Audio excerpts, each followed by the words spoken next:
Good morning, good morning. Good morning, good morning.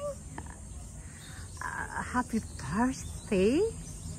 10:46 here in Bohol, Panglao Beach Resort, Philippines. Kamusta na po kayo dyan? Good vibes lang po sa atin. Ang sikat ng araw. Kaya palagi tayo nakabanda na. Umiwas na kayo. Mahagip kayo ng video. O, diba? Yan si Pam. Kasama natin. Tingnan niyo po. Nasa isang isla po kami ng Bohol. Bohol Beach Tour Club. Ayan po. Marami pong ganap rito. Tingnan niyo po. At tapos yung mga bulaklak po sa mga ano nila, bungalow kung tawagin o apartment. Nasa bungalow po kami. Ganyang style. May second floor pero sa baba po kami. Ayan. Tapos hanggang nandun po kami sa dulo. Ayun. Ayun po yung dagat. Sea. Philippine Sea. No. Hinihingal na ako. At marami siyang coconut tree. Ayan, puno ng niyog. At kagandahan din po kasi dito, may swimming pool. O, diba? Swimming pool. Sobra init po ngayon sa Pilipinas. Nung dumating kami talagang ganito, partida po nasa malapit tayo ng dagat. Oh. Ay.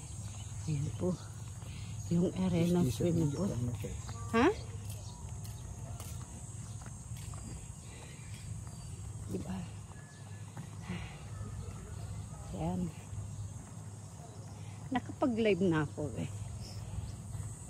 Kanina. Diba? Nakita nyo ba yung kinatago-tago ko na hindi dapat makita? Ayun po yung swimming pool. Diba? Lumapit lang po kami doon sa reception ng Windford Hotel Resort Casino sa San Lazaro, Manila. Sila po ang naghanap ng hotel po namin dito. Masasabing ang price ay andyan naman si Pam, diba? At maganda po talaga.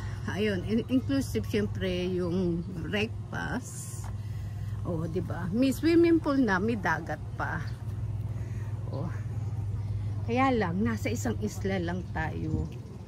Malayo tayo sa city. Hindi ko po alam kung paano makakarating ng city. O, diba? Pero sa May 11 po, magkakaroon po kami ng tour sa Bohol. Ano ba yun? Chocolate Hills, Tarsier, tsaka yung Blood Compact, yung magtutur sa island. Marami po 5 klase yung tour namin sa isang araw. Sa May 11 po yung pinili namin dahil yung iba po hindi man mahilig sa museum. O, diba? Ayan na. Ayan, happy Thursday, good vibes. Bohol Beach Club, Philippines, Panglao. Goodbye po sa ating lahat.